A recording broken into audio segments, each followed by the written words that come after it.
Let me ask you something. What if this year was the year that everything changed? Not just for summer, not just for a short phase, but for the rest of your life. What if you finally became the person that you always wanted to be? Be honest. How many times have you told yourself that this is it? This is the year that I'm gonna change, only to fall back into the same old habits? I know, because I've been there, and I'm gonna be real with you. I still struggle with this, but here's the difference. I refuse to stay stuck. And if you're watching this, I know that you do too. Hey everyone, if you're new here, I'm Dier, and I create beauty, lifestyle, foodie moments, and the occasional mukbang. So if that's something you're into, be sure to hit the subscribe button. Let's get into this video. We're not just working towards a summer body. We're building discipline, confidence, and a version of ourselves that lasts. This isn't about a quick fix. It's about a lifetime transformation. And I promise you, if you commit to this plan, you're gonna look back and wonder why you didn't do this sooner. But let's be real. We've got 3 months until summer. And I promise you, if you stick with me and follow this plan, you're gonna look back in June and wonder why you didn't start sooner. Before we even talk about workouts or diets, we need to fix your mindset. Because if you don't see yourself as the kind of person who follows through, no plan in the world is gonna help you. Now, I'm definitely guilty of this.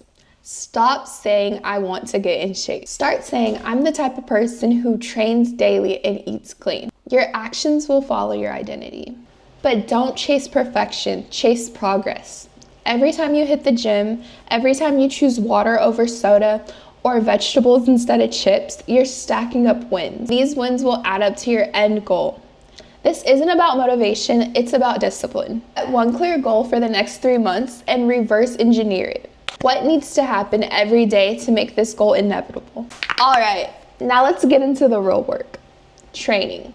This isn't about spending hours in the gym or doing complicated workouts. This is about efficiency, consistency, and real results. Okay, let's get into this game plan.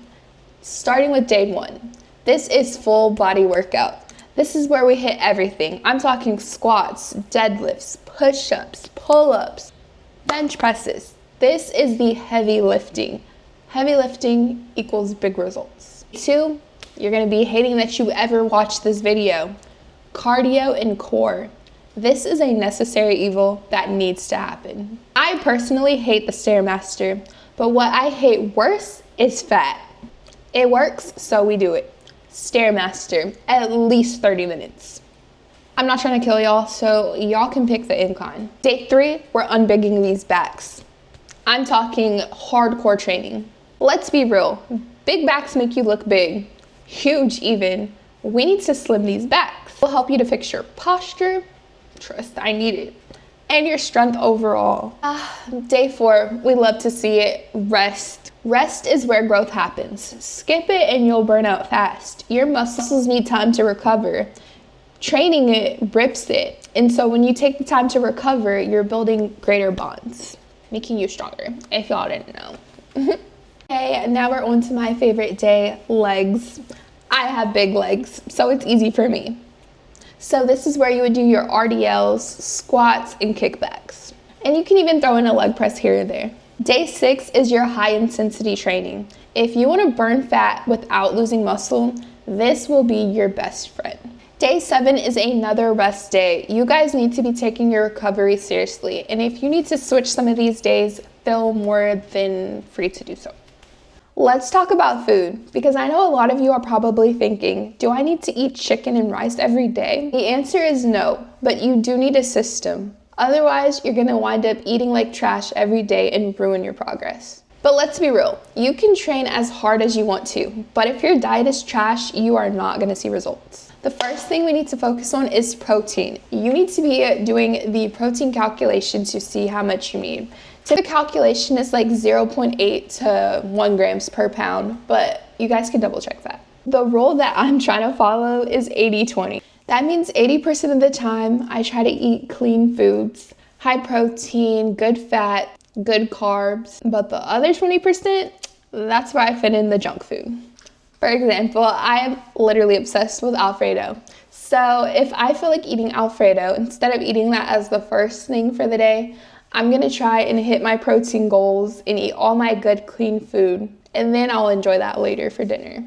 without the guilt. Because fitness isn't about suffering. It's just about getting healthy for your good. If you don't know what to eat, a great way of picking your foods are whole foods. So instead of picking like overly processed foods, just pick the whole food counterpart. So need to make sure that you're drinking, and not that kind of drinking.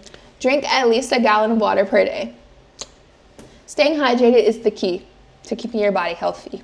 And people are chronically dehydrated. It's absolutely terrible. And I definitely think I'm one of them. Don't be like me. It's definitely helpful if you carry around a Stanley or a wallet. It doesn't have to be name brand. Just keep a water bottle with you. Stop with the all or nothing mindset. I've tried the calorie tracking apps. They don't work. You just need to still enjoy the foods that you love and just balance them together with the healthy. The biggest mistake people make when dieting is thinking that they have to be perfect every time. You don't. Just make better choices most of the time and you will still see results. Okay, let's talk about hacks that make hitting your protein goals easier. Because I know some of you struggle enough without eating just plain chicken every day. One of my go-tos is egg white pancakes. I know, kind of crazy. If you haven't tried them, they're basically a game changer. They're one of those meals that make you feel like you're having a full-on cheat meal, but they're actually packed with protein. You can throw in cinnamon, vanilla, and even sugar-free syrup. Suddenly, you're eating a pancake that can still keep you on track. This is the kind of food that makes healthy eating sustainable. You're not forcing yourself to eat bland foods. You're just making better versions of food that you already love. All right, so we talked about the 80-20 rule. 80% of the time you're eating high protein meals and 20% of the time you're eating what you love guilt-free, right? The key is to making this all work. Finding foods that feel like a treat but still hitting your goals. One thing I don't hear enough people talk about when it comes to fitness is hormones. And if you have something like PCOS like I do, you know it makes everything 10 times harder. Cravings, the energy crashes, the way your body holds on to sugar like it's the last thing it will ever have. It's frustrating, but once I started focusing on hormone-friendly habits, everything changed. One thing that actually made a difference for me, sourdough bread. I know, bread is no longer the enemy. If you have PCOS or insulin resistance, blood sugar spikes can make fat loss feel impossible. Sourdough is different because the fermentation process makes it easier to digest and less likely to spike blood sugar compared to other regular breads. So instead of cutting carbs completely, which never lasts, I made swaps. Sourdough instead of processed foods, high protein instead of meals that won't make me full, and focusing on foods that support my hormones instead of wrecking them. This is my little starter friend. You guys can name him. I just started him 3 days ago. I'm super excited. Let me go put him back in his home. I think I'm gonna name him Fred. Y'all let me know. Bye, little Fred. Go to sleep. And speaking of sleep, if you're not sleeping enough, you're making everything harder on yourself. I used to think weight loss was all about workouts and diets, but it's so much more. Hormones don't just affect weight. Hormones are everything. When you don't get enough sleep, your cortisol, which is your stress hormone, spikes. Your cravings go through the roof and your body holds on to every last bit of fat. Think about it. When you're tired, what do you crave?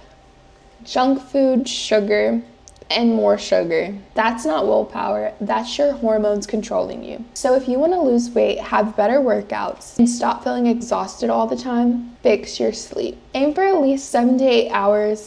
See how that's going for you and adjust accordingly. So I've been thinking about starting 75 hard. If you know, you know.